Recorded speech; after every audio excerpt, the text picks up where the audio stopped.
Сотрудники автоинспекции переквалифицировались в акушеров вынужденно и неожиданно для них самих. В Высокогорском районе к экипажу ДПС подъехала «Шкода». Взволнованный водитель сказал, что с ним роженицы, и попросил сопроводить их до роддома. Но до него доехать было не суждено. Айрат Назипов продолжит.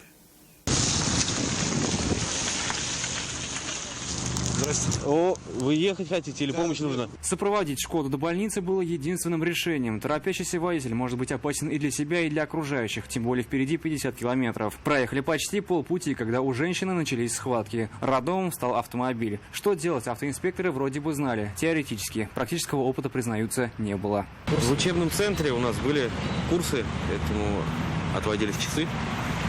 Рассказывали. В общих чертах, естественно, теории, потому что на коллегах это показать нельзя, в отличие от травматических каких-то моментов. Страшно было. Не знали, что делать. Укутали в салфетки стилизованные и в одеяло.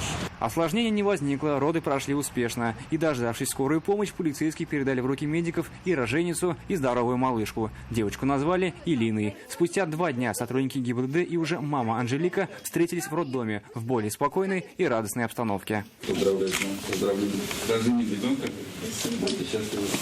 Ехать в роддом самостоятельно, говорит мама Анжелика, решили из-за безысходности. Боялись, что скорая не успеет. Очень благодарна. Она сама была в шоке. Не знаю, что случилось, не поняли сами. Так получилось, так неожиданно. И за каких-то 15 минут все это произошло.